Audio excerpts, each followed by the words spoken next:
Vintage classes में आपका स्वागत है। आज के क्लास में हम लोग भारत के संविधान के अंतर्गत अनुसूची के संबंध में पढ़ेंगे। भारत के संविधान के अंतर्गत किसके बारे में? अनुसूची के बारे में पढ़ेंगे। देखिए, हमारे देश का जो संविधान है वो 26 नवंबर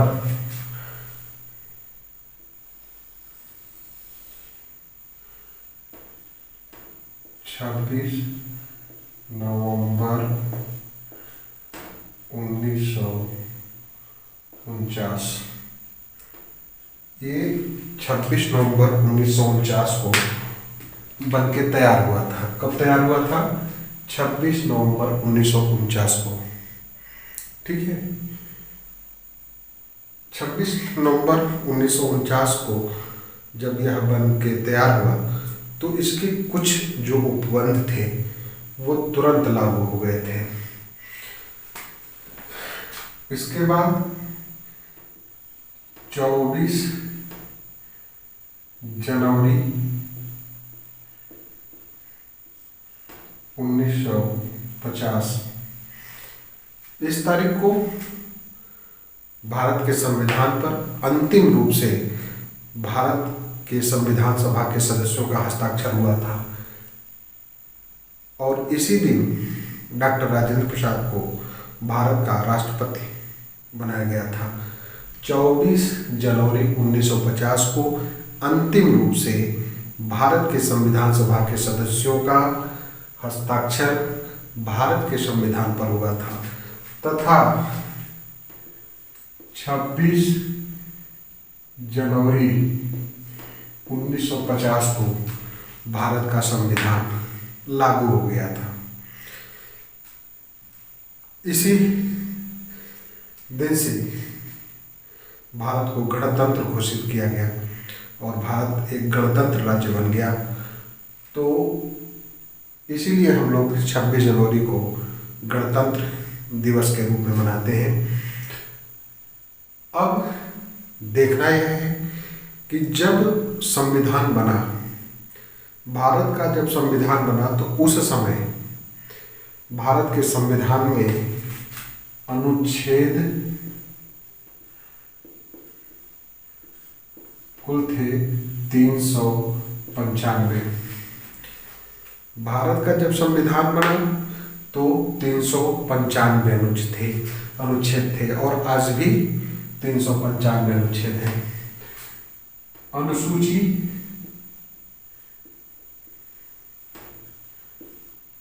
कुल 8 थी। कितनी थी? 8 थी। जब संविधान बना उस समय 8 थी। अब कितनी हो गई है? 12। वर्तमान में कितनी है? 12 अनुसूचियां हैं। यह ध्यान रखिएगा। यह भी कभी पूछता है कि जब भारत का संविधान बना तो उस समय भारत के संविधान में अनुसूचियों की संख्या कितनी थी? तो कितनी थी? 8 थी। अब कितनी है? 12। और भाग कितने हैं? 22। भारत के संविधान में कितने भाग हैं? 22 भाग हैं और इस 22 भाग में 395 जो अनुच्छेद हैं उनको विभाजित कर दिया गया है। ठीक है, तो आज हम लोग भारतीय संविधान की जो अनुसूची है उसमें जितने जो 12 अनुसूचियां हैं, जो 12 अनुसूचियां हैं, 12 अनुसूचियों में क्या सम्मिलित किया गया है, क्या क्या विषय है, इसके संबंध में पढ़ेंगे। तो यहाँ पर हमने जो अनुसूची है उसका उल्लेख किया है 12वीं अनुसूची का। ठीक है, तो पहली अनुसूची देखिए। पहली अनुसूची में क्या है? राज्य एवं संघ राज्य क्षेत्र। भारत जो है राज्यों का संघ है। ठीक है, तो इसमें जितने भी राज्य भारत की जो इकाइयां हैं उनको दो भागों में बांटा गया है। एक राज्य है और एक संघ राज्य क्षेत्र है। तो संघ राज्य क्षेत्रों पर केंद्र सरकार का डायरेक्ट प्रशासन होता है, वो राज्यपाल या प्रशासक के माध्यम से डायरेक्ट शासन करता है। और राज्यों को जो है राज्यों में एक इकाई, शासन की इकाई होती है, वो शासन करती है। ठीक है, तो ये किसमें है? पहली अनुसूची में। दूसरी अनुसूची में वेतन भत्ता दिया गया है। ठीक है, जो कुछ राजनैतिक पद हैं उनके वेतन और भत्ता के बारे में दूसरी अनुसूची में दिया गया है। तीसरी अनुसूची शपथ ग्रहण का प्रारूप है।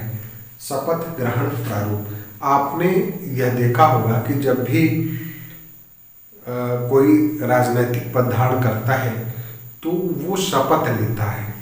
ठीक है, वो पढ़ता है कि मैं मतलब अपना नाम लेके या शपथ लेता हूँ। तो हर संवैधानिक पदों के शपथ का प्रारूप होता है, उसका उल्लेख भारतीय संविधान की अनुसूची 3 में किया गया है। किसमें? ये 3 में किया गया है। यह जो मैं बता रहा हूँ ना, यह जो है परीक्षाओं में पूछा जाता है कि पहली अनुसूची में क्या है, दूसरी अनुसूची में क्या है, तीसरी अनुसूची में क्या है। ठीक है, शपथ ग्रहण प्रारूप।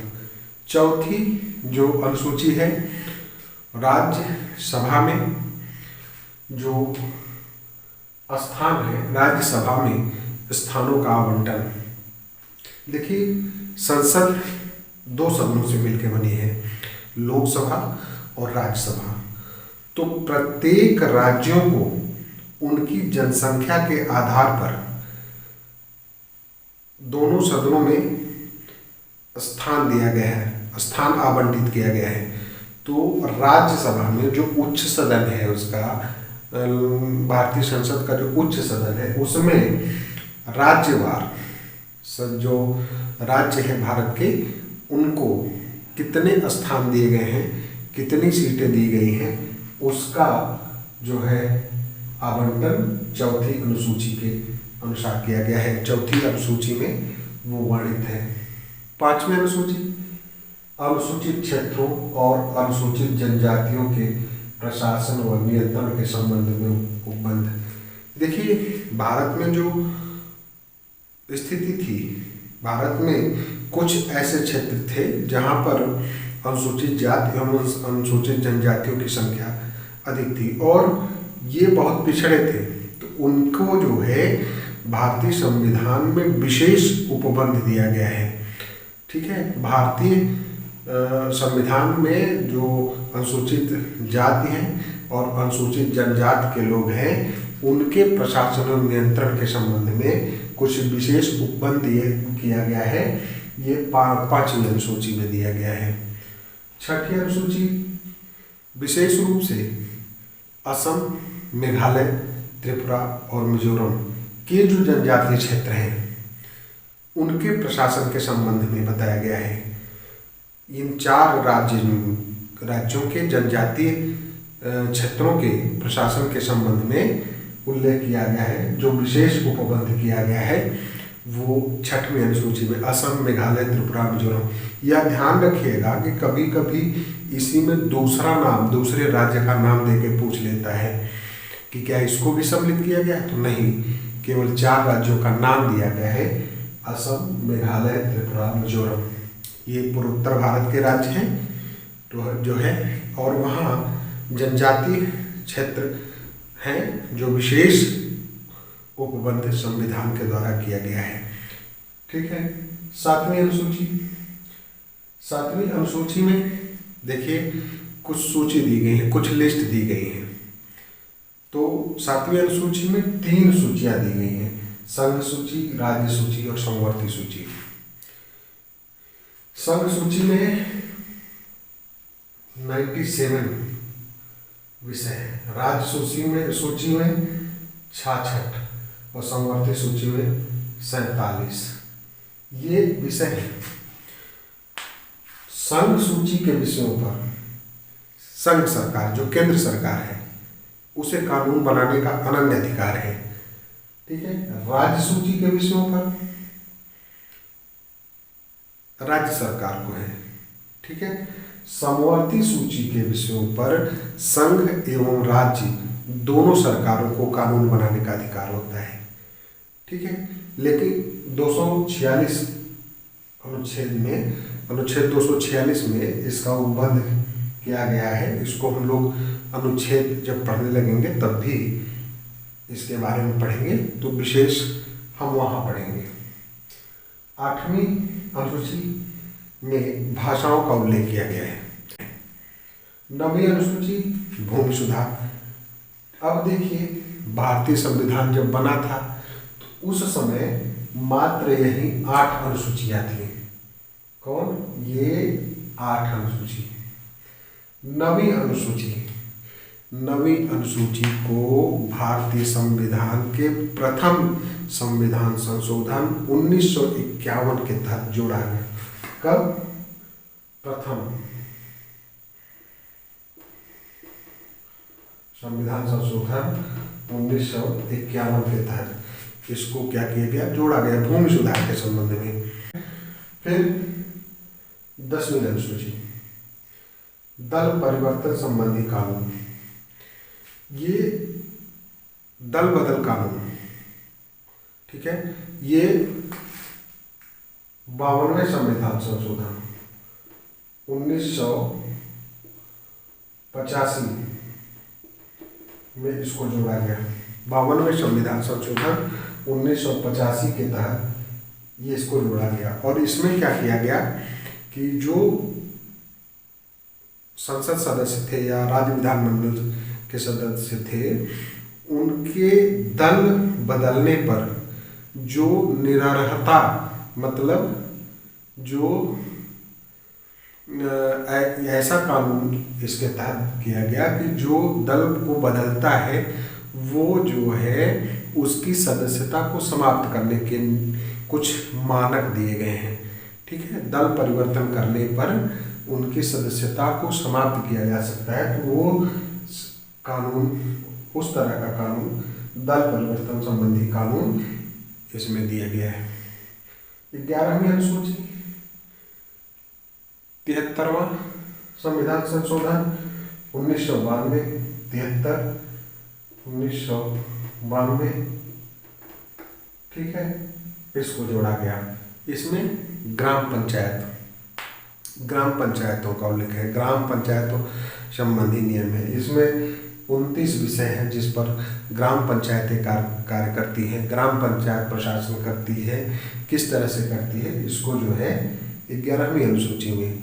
और 12वीं अनुसूची में नगर पंचायत या नगर पालिका संबंधी, जिसमें 18 विषयों का उल्लेख है। इसमें 29 और इसमें 18, यह जो है 74वें संविधान संशोधन 1992 के माध्यम से इसको जोड़ा गया है। ठीक है।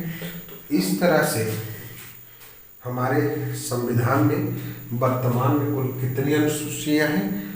12 अनुसूचियां हैं। और यह ध्यान रखिएगा कि 12 अनुसूची में किन किन विषयों को सम्मिलित किया गया है, तो यह आपको ध्यान रखना है, क्योंकि बहुत बार ये परीक्षाओं में पूछा गया है। ठीक है। आगे हम लोग अगले क्लास में पढ़ेंगे।